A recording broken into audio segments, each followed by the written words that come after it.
Hello mga Lods, welcome back to my channel. So nandito na naman tayo para silipin naman natin ang estimated salary ni Pinoy Equatorial Guinea in Africa. So suportahan natin ang kanyang channel mga Lods dahil siya ay isa ding charity vlogger. So sana wala nang basher, suportahan kayo. Be proud, Pinoy na lang sa kanyang mga ginagawa.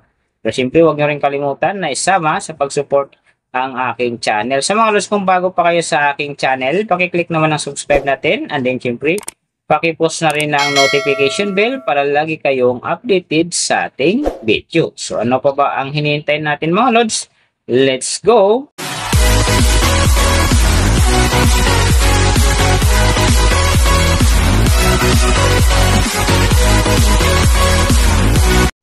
So mga Lods, si Pinoy Equatorial Guinea ay mayroon ng upload pages ngayon na 2,675. And then mayroon na rin siyang subscriber na 514,000. So may video views naman siya ngayon na 245,707,266. And then yung kanyang country is PH. So yung channel type naman niya is how to. Then yung account niya ginawa ito noong July 24, 2020. So doon naman sa kanyang total grade nakakuha siya ng B+. And then sa kanyang social blade rank naman nasa 36,779. So doon naman sa kanyang subscriber rank nasa 1,799. And then sa kanyang video views rank naman nasa 72,936. So doon naman sa kanyang country rank nasa 541. And then sa kanyang how to rank nasa 1,047. So nakita na natin yung kanyang ranking, silipin naman natin yung kanyang last 30 days na subscriber. So nakakuha siya dito ng 32K. Ang kinaganda lang dito mga Lods kasi ang kanyang percentage ay umangat ng 966.7%. So ibig sabihin ang laki ng percentage ng inangat ng kanyang subscriber ngayon kung i-compare natin sa nakaraan niyang buwan. So doon naman sa kanyang views mga Lods, in the last 30 days nakakuha siya ng 19.23 views. So maganda din ang kinalabasan kasi ang kanyang percentage dito ay umangat din ng 201.4%. So ibig sabihin, maganda din ang pasok ng kanyang views sa ngayon kung i-compare natin sa nakaraan niyang buwan. So nakita na natin yung kanyang ranking, last 30 days subscriber, and then yung kanyang views. Silipin naman natin yung kanyang daily summary from subscriber, views, and then yung kanyang earning. So sa kanyang subscriber mga Lods, isang araw lang ang nakita ko rito na hindi umangat, yung May 29. And then ang ibang araw na umaangat ng 2K at saka 1K. Simula ng May 25 hanggang May 28, nakakuha siya ng 2K bawat araw. Tapos nasundan naman ito ng May 30 hanggang June 7, nakakuha siya ng 1K bawat araw. Kaya ang kanyang subscriber ngayon nasa 514,000.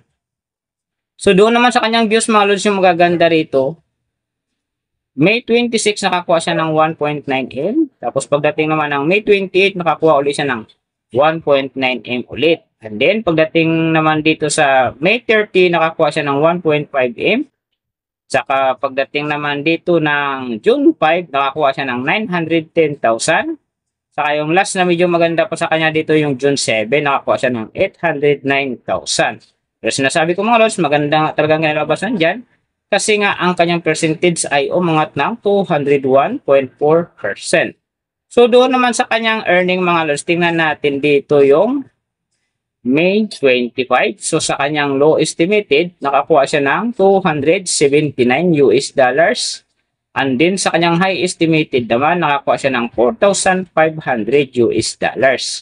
So ang mga yan man mga Lods, daily summary lang, mas maganda kung silipin natin yung naka-round off na from daily, weekly, and monthly para malaman na natin kung magkano na ngayon ang estimated salary ni Pinoy Equatorial Guinea in Africa sa YouTube. So unahin natin yung kanyang daily average. So sa daily subscriber, nakakuha siya ng 1.06K. And then sa kanyang views naman, nakakuha siya ng 641,001. So doon naman sa kanyang daily low estimated ng kanyang earning, nakakuha siya ng 160 US dollars. So times natin sa 55, mayroon siyang 8,800. And then sa kanyang daily high estimated naman ng kanyang earning, nakakuha siya ng 2,600 US dollars. So times natin sa 55, mayroon siyang 143,000. So yan mga lods, ang kanyang daily average. So pupunta naman tayo sa kanyang weekly average. So sa weekly subscriber, nakakuha siya ng 7.46k. And then sa kanyang views naman, nakakuha siya ng 4,487,007. So doon naman sa kanyang weekly low estimated ng kanyang earning, nakakuha siya ng 1,100 US dollars. So times natin sa 55, mayroon siyang 60,500.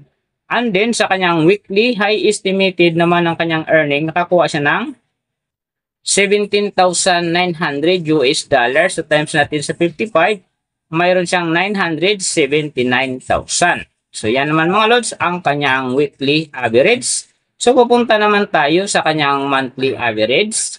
So sa monthly subscriber, nakakuha siya ng 32k. And then sa kanyang views naman, nakakuha siya ng 19,230,001. So doon naman sa kanyang monthly low estimated ng kanyang earning, nakakuha siya ng 4,800 US dollars. So times natin sa 55, mayroon siyang 264,000. And then sa kanyang monthly high estimated naman ng kanyang earning, nakakuha siya ng 76,900 US dollars. So times natin sa 55, mayroon siyang 4,229,500. So yan naman mga lods, ang kanyang monthly average. And then yung nababanggit ko rito or nakikita nyo is pawang estimated lamang yan. Nakabis lang tayo sa Social Blade website. Isang public website na kahit sino pwedeng mag-open para malaman kung magkano na ang estimated salary ng ating mga iniidolong YouTuber, vlogger, or influencer. And then mga lods, like ko sinasabi, palaging natutupad dyan yung low estimated kasi nga hindi talaga natin kayang i-demand sa ating mga viewers na huwag mag-skip ng ads. Pero pwede pa rin naman maging times 2, times 3, or maging times 4 pa yan kapag ang isang vlogger nakapagpa-viral ng kanyang video. Pero siyempre mga lods, kung supporter ka ni Sir Raul, so huwag ka na mag-skip ng ads dahil big help yan sa kanyang channel at saka siyempre sa mga tao rin na kanyang tinutulungan. Pero siyempre huwag nyo rin kalimutan na huwag na rin i-skip ang aking ads dahil big help niya sa aking channel at saka siyempre sa aking pangarap. So mga lods, kung nagustuhan nyo ang video na to, pakiclick naman ng subscribe natin and then siyempre pakipost na rin ng notification bell para lagi kayong updated sa ating video. So big thank you sa lahat ng mga sumusuporta sa aking channel at saka magsusupport pa lang. Ingat kayo palagi and God bless. At sana gabayan kayo palagi ng Panginoon sa ginagawa nyo araw-araw. At syempre magtagumpay din kayo sa inyong mga pangarap. So hanggang dito na lang. See you on my next video.